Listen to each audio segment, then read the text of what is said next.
Namaskar, welcome to the channel. This video is on Pancha Mahapurusha Yoga. So, Bhadra Yoga. Bhadra Yoga is formed by Mercury in first house, fourth house, seventh house or 10th house of the birth chart when placed in the sign of Gemini or Virgo. This yoga bestows the native with intelligence and good communication skills, provided the condition that Mercury should not be under affliction. Next is Ruchaka Yoga. Ruchaka Yoga is formed by Mars in 1st, 4th, 7th or 10th house of the birth chart when placed in the sign of Aries, Capricorn or Scorpio. This yoga bestows courage and valor if not under malefic influence. The native will have warrior spirit and there are good chances that the native will have an athlete build. Next yoga is Hamsa Yoga. Hamsa Yoga is formed by Jupiter in first house, fourth house, seventh house or 10th house of the birth chart, placed in the sign of Sagittarius, Pisces or Cancer. It will bestow the native with wisdom, philosophical attributes and religious inclination, provided the condition that Jupiter is not under malefic influence. Malavya Yoga. It's formed by Venus in 1st, 4th, 7th or 10th house of birth chart when placed in the sign of Taurus, Libra or Pisces.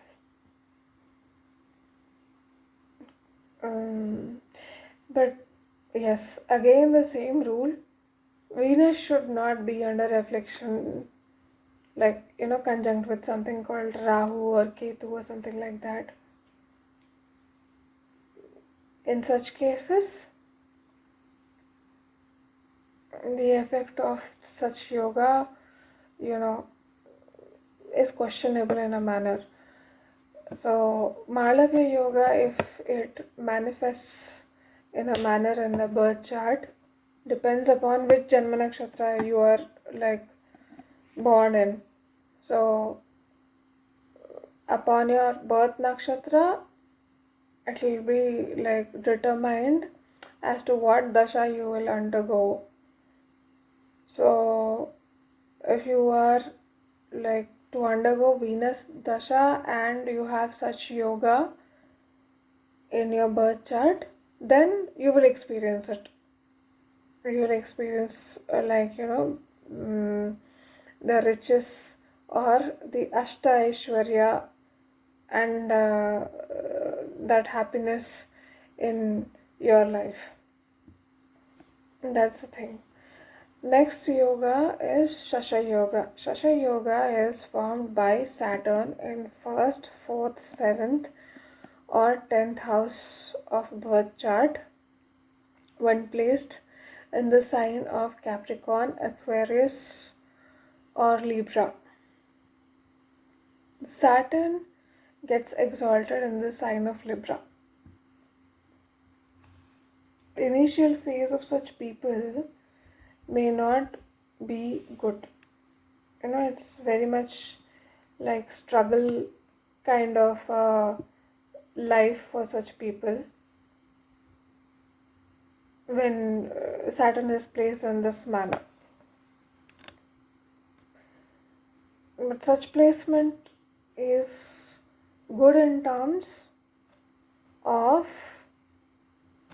the fact that it will put individuals into long hours of work and discipline.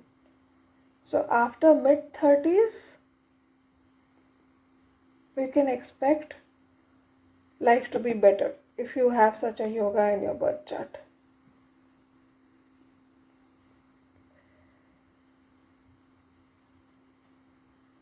This yoga, if anyone has it, like any individual has this kind of a yoga, then they would command great respect and power among masses. Again, the same rule applies. Saturn should not be under malefic influence. So if you have malefic influence, like Saturn Rahu, Saturn Ketu, this may not manifest on a positive manner. You may have wrong kind of following, etc, etc, etc. So you may have such kind of planetary placements on your birth chart forming any of these yogas, but it may or may not show its result, as I said while I was explaining Malavya Yoga. In this lifetime, you may not experience the effect of the Pancha Mahapurusha Yoga, any of the Pancha Mahapurusha Yoga which I was explaining till now. Because it will depend upon what is your birth nakshatra. If you're born in certain nakshatra, and if you are supposed to experience that, I would say, that Mahadasha of those planets, only then you will be able to get the fruits of this yoga formation in your birth chart. And